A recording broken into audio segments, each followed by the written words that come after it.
to Rhema, and you're welcome to Word Brooke.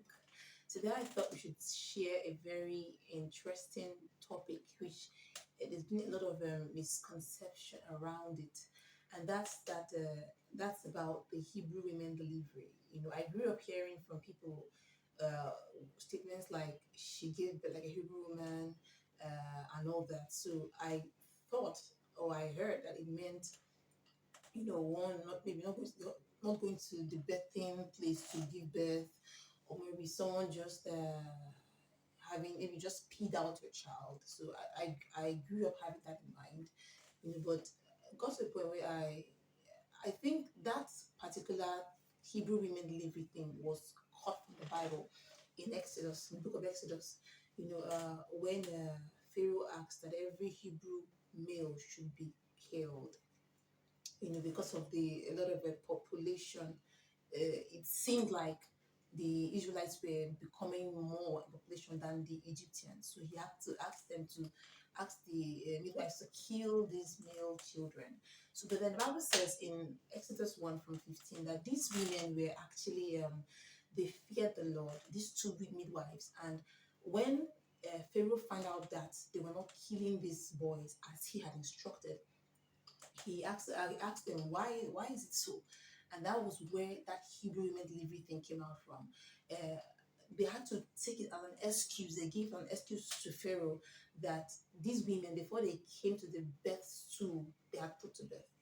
But that wasn't really what was happening. I mean, these women were able, they were giving birth to the children, but not before they came to the birth stool, or before, maybe in our time, before they came to the hospital. So most people have carried this misconception over the years. I also did, thinking that there is most people, if they put to birth, maybe using a cesarean, they feel that God was not faithful to them. Most people, because they had curtains when they were trying, maybe the baby was too big, then they feel that God was not being, God wasn't faithful. They didn't have a safe delivery. But I think that we should actually get to read Bible for ourselves, and not just put things out of context, so that we don't, most people will be like, even they begin to see it as a generational thing. My mom gave birth this way, so therefore I'll give birth this way. It's so crazy. And I've actually heard people say, I've heard stories about people that went to give birth in the hospital, and it got to a point, maybe the baby was too big, maybe the umbilical cord was tied around the baby's neck, and baby couldn't pass down the birth canal. And the woman was screaming and saying, I was given like a Hebrew woman. No one cut me open.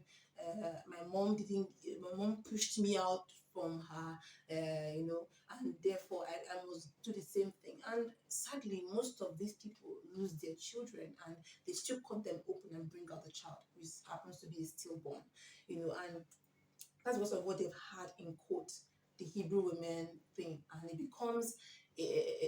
becomes like an anthem, which maybe if they look into it more, you see that that's not really what it's all about. So what really does it mean for one to, in quote, let's use the Hebrew. What does it mean for a woman to give birth safely? What it means is that you are alive and your child is alive. You're carrying the baby, you're fine. He or she or they are fine. So that concept, that misconception of Hebrew women and all that should please stop. Please stop. Let's take anywhere a child comes is a blessing. Anywhere, anyhow a child comes. I mean, there is no child on the road who has on the forehead how I was born. I mean, no one does.